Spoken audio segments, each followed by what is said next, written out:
First of all, on behalf of the Embassy of India and on my personal behalf, I welcome you all, our Indian citizens, our foreign friends of India, our embassy colleagues. A very warm welcome to you all on this very special occasion of 135th birth anniversary of Dr Babasaheb Ambedkar. He is the chief architect of the Constitution of India, as my colleague Mr Subir mentioned rightly, the father of the Indian Constitution. Many things can be said about him, and maybe a day-long seminar will also be insufficient to say about the deeds which he has done. So I will just enumerate a few of them so that you understand the contribution that he has made to India and to humanity and to women empowerment. First of all, I will go by his sacrifice that he has done. In India, in colonial India, when people used to go abroad, he had around several degrees. He had several doctorates from the University of Columbia, which is in New York. Then he had from the London also, he had several degrees, barrister, everything. And you may recall that a person, when he goes abroad, he never comes back because he wants to have a good life. Everybody wants. And imagine that time in 1930s, when a person has studied abroad in United States, in London, everything, and he is coming back to India to fight for the cause of the people, for the social justice, which is not a very easy situation. There is a lot of opposition. And that time, you can imagine the sacrifice this great gentleman has done to come and fight for the rights of women, for the marginalized community. And in the 1930s, imagine also going in the 1930s to Columbia in New York and to London. It's a very tough time, and that too when the financial situation is not great. So great contribution by him by coming back to India and giving back to the society, and also the great contribution he has made to humanity. One more example I will give you about his sacrifice. As I told you, he was not from a very rich background, very marginalized background. So when he was fighting for the cause of the people, his wife did not have proper clothes, and his children died because of malnutrition. But he said, I have to fight for the cause of the people. And that is the great sacrifice that he has done. Why people remember him still. Many people may not know the maximum number of statues in the world, if any person has, is Dr. Babasaheb Ambedkar. Maybe I will say the maximum number of statues which may compete maybe Jesus Christ, Mahatma Gandhi and Dr. Ambedkar. All over the world, all over India, there are huge number of statues for him. Then also the concept of equality which he has given. Now you imagine, in the Constitution itself in the 1950s, the concept of women equality is being given. So women in India can contest the election of the highest office, whether it be the Prime Minister of India, whether it be the President of India. We have two presidents of India. One is Srimati Draupadi Murmu. You can see now she's the current president of India. Then we had Pratibha Patil Madam. She was the president of India.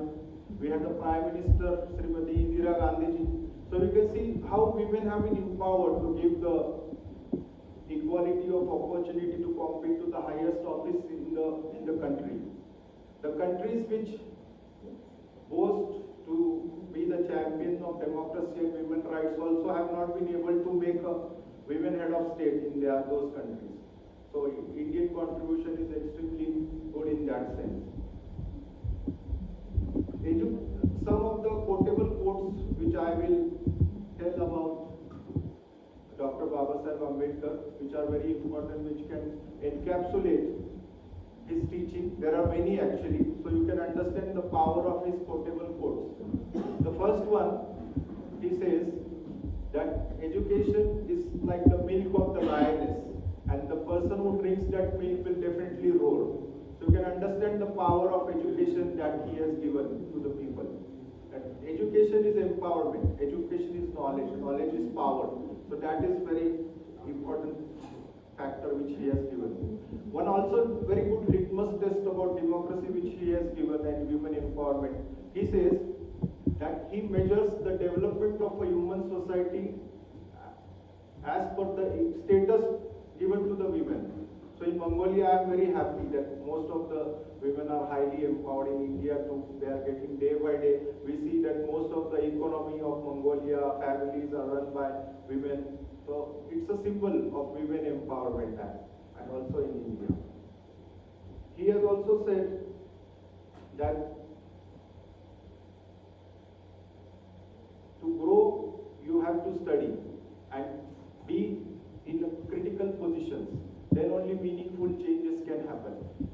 There was a tussle between the great freedom fighters. Which should come first, social reforms or political reforms? So when you read the preamble of the Constitution, it says that equality, liberty and justice. So equality is given more importance. Liberty is there, fraternity is there, and justice is also there. So all these factors are given importance. As my colleague Mr. Sukhbirji was saying, that in the Constitution there are fundamental rights, there are fundamental duties, and the founding fathers of the Constitution have made the Constitution as a welfare state. So we try to do the best for the people so that they get equality of opportunity and grow as a nation. So this is the great contribution. One anecdote which I always tell people, that Dr. Babasaheb Ambedkar said that the soul of the Constitution, that is the heart of the Constitution, is Article 32. That means that if you are not happy with the government or the government has infringed the fundamental rights of the people, the common man can go to the Supreme Court or to the High Court to sue the government of India or sue the government of the province that you have violated my rights. And the government has to plead before the courts that okay, whatever we have done is as per law and not against the law. So when I was the passport officer of my city Pune region, so I saw the power of this provision, because I saw many people had filed cases against me as the passport officer in the court of law, because passport is a fundamental right, and due to some reason if the passport is not issued, people sued the government of India. So I mean, for those who don't know, what is the central government or union of India? Any person who is above Deputy Secretary, that is 9 years of service, is called as the central government. So any decision given by the Deputy Secretary and above is the decision of the central government. So people just sue the government of India that you have violated the fundamental rights of a person, and why you should not be give past stricture or fined also. So this beauty I saw in action, and I felt very proud. Even though the cases were against me, I felt okay, this is really empowerment of the people, and it was great. He was not only a constitutionalist, he was an economist also. Many may be aware that his thesis, The Problem of Rupee, actually triggered the discussion and the formation of the Reserve Bank of India in 1935. So he was a great economist. His theses on economy are very popular. And one more aspect which other people may not know, that he was a developmentalist also. Because he has studied abroad in the United States, when he was the Water Minister of India in 1948, imagine, not now, 1948, when India had just got independence. What he had done, he had modeled the development of India on the Tennessee Valley project in the United States. The Tennessee Valley project had irrigation, construction of a dam, then it had construction for field for navigation and power. So the multi-purpose projects that we are seeing now, that was idea of Dr. Babasaheb Ambedkar, and he implemented it in the Damodar Valley Corporation in West Bengal, that too in 1948. So the Central Water Commission of India also owes its legacy to Dr. B.R. Ambedkar, which he was a visionary. And In the constitution itself, as I told you, he has incorporated equality. Many acts were passed when he was the law minister. He was the first law minister.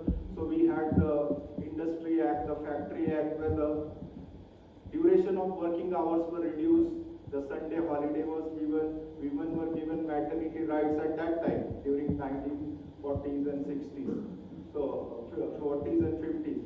So great contribution, and also a great contribution for Buddhism also. He converted many people from India to Buddhism, revived Buddhism in India.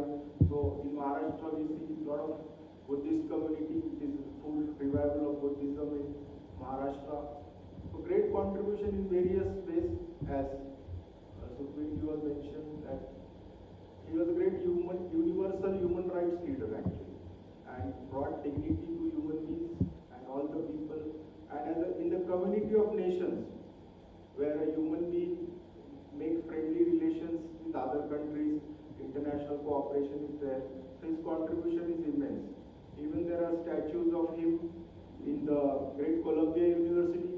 There is a statue now of Dr Babasaheb Ambedkar in the Permanent Mission of India in Switzerland. So great things are happening, and I am confident that today's birthday of his will inspire us to grow as a nation. His one important line is very critical, and I think that should be the guiding principle for each and every one of us. Because to build a constitution of India, which has so many countries, so many languages, so many cultures, and to keep it intact, it's very difficult. Everything is written. That if the government does, we have to do this. If the court does, we have to do this. So there is a check and balance against the judiciary, the executive, and the legislature. So you can imagine the beauty to control such a big country and in such a big way. Because the small countries which are there, or the countries which got independence along with India, are suffering because they do not have a good constitution. And our constitution has kept us intact and helped us grow at one of the fastest growth rates. And he said a very nice line which is very important, that we are Indian first and Indian last. So that is a very important line. With these few words I will stop here and wish you all a very happy Bhim Jayanti, and thank you so much. Jai Bhim, Jai Bharat. Thank you.